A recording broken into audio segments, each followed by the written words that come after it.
Bonjour, pourquoi est-ce que le Wi-Fi peut traverser un mur et pas la lumière? Le Wi-Fi ou le signal de votre téléphone portable, c'est exactement la même chose du point de vue de la physique que la lumière, c'est une onde électromagnétique. Et donc la question c'est, pourquoi je peux recevoir un signal de téléphone portable là dans cette pièce, mais si je regarde à travers les murs, la lumière, elle passe pas? Eh bien la réponse elle est quantique. La lumière ou le Wi-Fi, c'est donc une onde électromagnétique qui est composée de petits grains qui s'appellent des photons, des grains de lumière quantiques. Vous avez donc votre onde avec ces photons qui arrivent sur l'atome, et ce qui compte, c'est au moment de ce choc, ce qui va se passer précisément. Tout se résume au combat photon versus électron.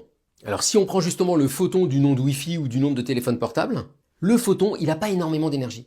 Donc en fait, il n'arrive pas à faire grand-chose au niveau de l'atome. Les électrons, ils s'en fichent un peu. Et donc, ils passent à travers. C'est ça qui fait que les photons de votre onde de téléphone, ils passent à travers le mur. Alors seule exception, si votre mur là est fait en béton armé. Alors là c'est la cata parce qu'il y a du métal à l'intérieur, et le métal il va réfléchir la lumière, et de la même manière il va réfléchir les ondes radio. Et donc ils auront plus de mal à passer. Et c'est ça qui fait que dans certains bâtiments, on capte absolument pas avec son téléphone. Si vous prenez maintenant de la lumière visible, les photons, ils ont une plus haute fréquence, donc ils ont plus d'énergie, ils sont un peu plus costauds. Et là ils arrivent à nouveau sur les électrons de l'atome, et cette fois-ci, ils ont juste la bonne énergie pour exciter les électrons. Imaginez un électron là autour du noyau, une espèce de petit nuage. Il y a le grain de lumière, le photon qui arrive.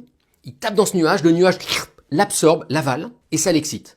Et donc vu que le photon est mort, il a été avalé par l'atome, il n'est pas passé. Donc la lumière visible n'arrive pas à passer à travers le mur. Mais qu'est-ce qui se passe quand le photon a encore plus d'énergie? Qu'on n'est même plus dans la lumière visible, mais qu'on est dans les rayons X ou les rayons gamma. Ils ont une énergie tellement importante qu'en tapant sur l'atome, ils vont carrément éjecter les électrons.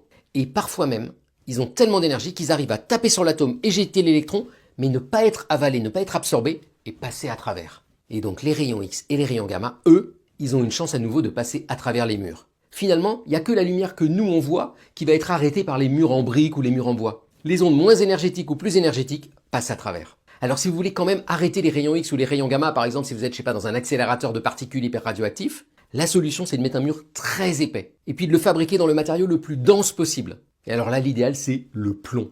Bonne journée!